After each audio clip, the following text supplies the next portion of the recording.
नमस्कार दोस्तों, सभी को जय हिंद। आज हम बात करेंगे अरेंज मैरिज के बारे में। देखो, दो तरह की मैरिज होती है हिंदुस्तान में, अरेंज मैरिज और love marriage.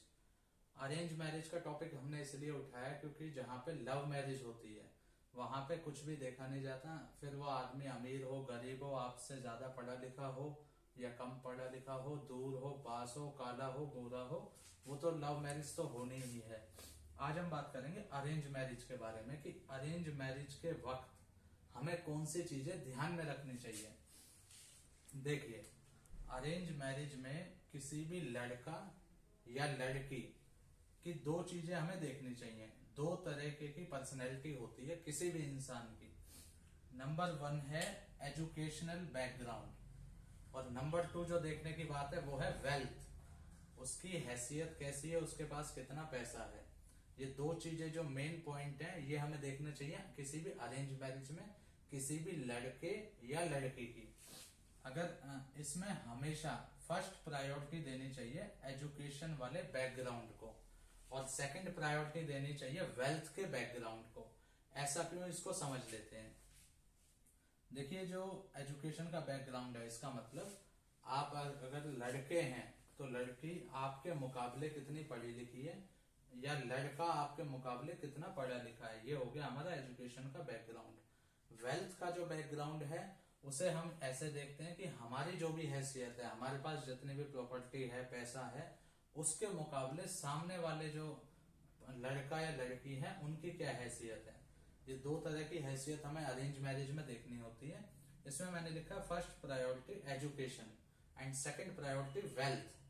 First priority education को इसलिए दिया गया है, मान लीजिए आप लड़के या लड़की जो भी हैं, आपका कोई भी एजुकेशन बैकग्राउंड है, आप डॉक्टर हैं, इंजीनियर है, किसी मल्टीनेशनल कंपनी में वर्क करते हैं या कोई गवर्नमेंट एम्प्लॉय हैं, तो आपका जो पार्टनर है उसकी क्या एजुकेशन बैकग्राउंड है वो भी हर हाल में आपके बराबर होना चाहिए या थोड़ा बहुत ऊपर या नीचे होना चाहिए।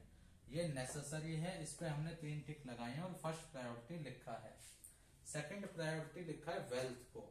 एजुकेशन वाली प्रायोरिटी पास होने के बाद हमें देखना चाहिए वेल्थ की क्या प्रायोरिटी है। वेल्थ का स्टैंडर्ड ये होता है अरेंज मैरिज में, जो भी हमारी हैसियत है उसके मुकाबले सामने वाला थोड़ा बहुत ऊपर नीचे हो या ज्यादा भी ऊपर नीचे है तो वो चल जाएगा। ध्यान से सुनिए, वेल्थ में ज्यादा ऊपर नीचे है तो भी चल जाएगा, लेकिन एजुकेशन में ज्यादा ऊपर नीचे हो गया तो बिल्कुल भी वो चलेगा नहीं, बिल्कुल भी शादी टिकेगी नहीं। उसका कारण क्या है? उसका कारण ये है, अगर एजुकेशन वाले सेक्शन में ज्यादा अंतर आ गया, थोड़ा बहुत आ सकता है लेकिन ज्यादा आ गया तो वो शादी टिकना, इसकी प्रोबेबिलिटी बहुत कम है। उसका कारण ये है, कोई लड़की जो है, मान लीजिए वो किसी मल्टीनेशनल कंपनी में काम करती है या डॉक्टर है, उसकी शादी किसी ऐसे लड़के से हो जाए जो है तो 10वीं पास लेकिन उनपे वेल्थ बहुत है, उनपे जमीनें 10-15 करोड़ की हैं। ऐसे भी शादियां होती हैं जिसमें लड़की तो बहुत पढ़ी लिखी है, एक बहुत अच्छी गवर्नमेंट ऑफिसर है, बट वो मिडिल क्लास फैमिली से है। उनके घर वालों ने शादी ऐसे घर में कर दी कि जो लड़का है वो 10वीं पास है लेकिन उनपे जमीनें 10-15 करोड़ की हैं। तो ये लड़की वालों ने ये सोचा कि यार बहुत अच्छा घर है, बहुत जमीनें, इनका 5 लाख रुपए किराया आता है तो यहाँ पे कर देते हैं। इस केस में इन्होंने इस सेक्शन को जो फर्स्ट प्रायोरिटी था उसको इग्नोर कर दिया और सेकंड पे वो चले गए। इसमें दिक्कत ये आती है, first priority leads to understanding. इसमें दिक्कत आएगी अंडरस्टैंडिंग की। इसका एग्जांपल देखते हैं। जो लड़की बहुत पढ़ी लिखी है, मिडिल क्लास फैमिली की, उसकी शादी हो गई एक 10वीं पास लड़के से जिनपे वेल्थ बहुत है, जमीन बहुत है, जिनका रेंटल इनकम 4 या 5 लाख महीने का है।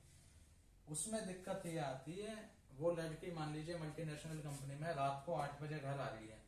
अब ये जो 10वीं पास फैमिली है, 10वीं पास लड़का है, वो कहेगा भाई हम तो इनसे नौकरी नहीं कराएंगे, या तो शाम को 5 बजे घर में आएगी या तो इस नौकरी को छोड़ ये कर। उसके घर में मान लीजिए गाय भैंसे हैं, जैसे पुराने लोग में जिन पर खेती बाड़ी की जमीन है वो गाय भैंस रखते हैं। अब लड़के की माँ गाय भैंस का चारा करती है, उसका जो भी काम होता है, तो वो माँ बहू को भी कहेगी भाई मैं कर रही हूं तू भी कर। तो वो एक पढ़ी लिखी डॉक्टर इंजीनियर जो लड़की है वो कैसे कर पाएगी? और जो वेल्थ है उनकी, उनको उनका फायदा क्या है, फिर वो करेगी क्या।